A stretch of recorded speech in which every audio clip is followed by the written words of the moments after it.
시기 치료하는 외과의사 성재현입니다. 오늘은 비타민 D에 대해서 한번 얘기해 볼까 해요. 비타민 D는 1860년대에 유럽에서 이 산업혁명기가 일어나면서 건물들이 다닥다닥 지어지게 되고 또는 스모그가 많이 생기면서 이 햇빛과 하늘을 가리기 시작하니까 아이들이 뼈가 약해지는 바로 구루병이라는 병이 많이 발병하기 시작한 거예요. 더군다나 시골에서 사는 아이들은 이 발병률이 낮고 이런 산업기에 도시에 살고 있는 아이들한테서 발병률이 높아지는 것을 발견하게 돼서 즉 햇빛을 많이 보여주면은 이 구루병은 좀 더 좋아지고 예방이 되는구나 이런 정도까지도 알게 되었던 거죠. 자, 이런 과정을 거치면서 이 구루병이라는 뼈가 약해지는 질병이 햇빛을 비춰주면 좋아진다. 지용성 비타민이 들어있는 대구간유, 버터, 우유 등을 사용하니까 좋아지더라는 것까지를 알게 되었습니다. 그러다가 1920년대에 맥콜럼이라는 학자가 이 대구간유에 산소를 이용해서 비타민 A 기능을 약화시켜 봤어요. 즉 비타민 A 기능인 야맹증의 효과는 떨어졌는데 뼈에 대한 구루병에 대한 효과는 그대로 남아있더라는 거죠.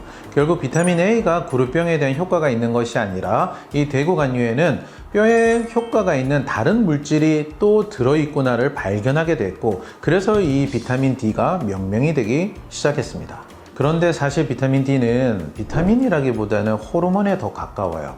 그게 왜 그러냐면 햇빛을 받게 되면 피부 밑에 있는 콜레스테롤이 바로 비타민 D로 변화가 되는데요. 이 비타민 D가 작동하는 것이 영양 성분으로도 사용이 되지만 대부분 세포에 가서 호르몬과 같은 신호를 전달해주는 기능으로 사용이 된다는 거죠.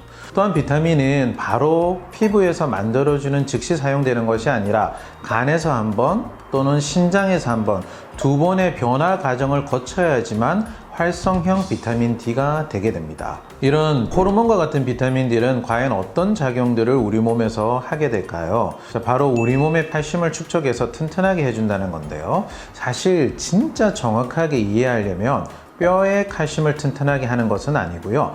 혈중 내의 칼슘 농도를 올리는 기능을 하는 겁니다.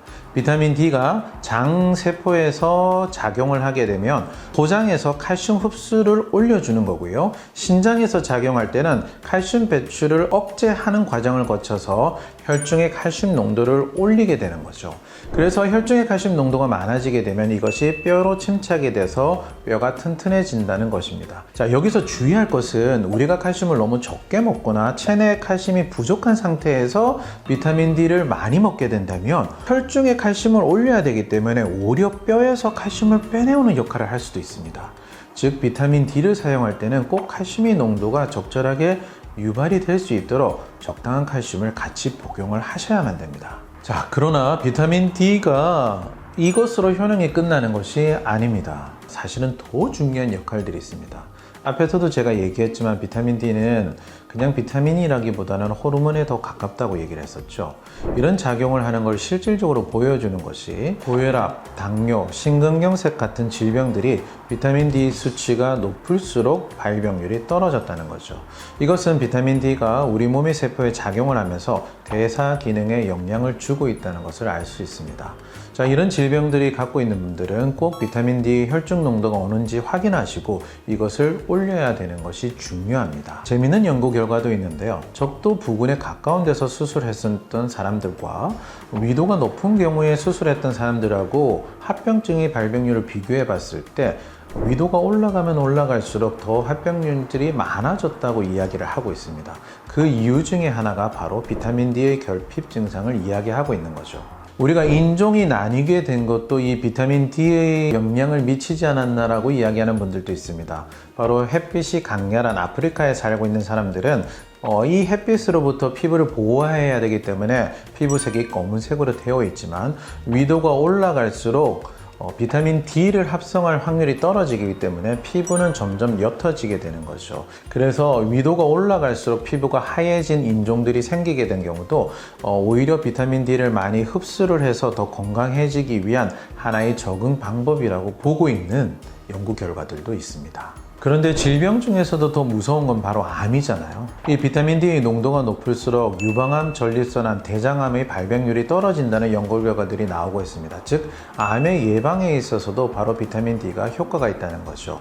질병 예방뿐만 아니라 면역력도 올려준다는 거라고 보셔도 됩니다. 이 면역력 부분에서는 최근 이 코로나 때문에 비타민 D가 훨씬 많이 연구가 되고 있는데요. 미국에서 많은 연구 결과들이 나오고 있습니다. 즉, 코로나에 예방 효과가 있었던 사람들을 보니 비타민 D 함량이 높았다는 거고요. 그 다음에 코로나가 걸린 이후에도 합병증이 생기지 않고 빨리 회복한 사람들을 보니 비타민 D 수치가 좋았다는 거죠. 자, 그러면은 비타민 D는 과연 어느 정도의 농도를 유지를 해야 되는가? 옛날에 저희 의학계에서 알려져 있었던 거는 혈중 용도가 20 나노그램 per 밀리리터 정도를 유지하면 된다, 이렇게 얘기했습니다. 그래서 하루의 권장약이 400에서 800 IU 정도의 단위로 먹으면 된다고 얘기를 했었습니다. 바로 이것은 뼈에 질병이 생기지 않도록 하는 양이라고 보시면 됩니다.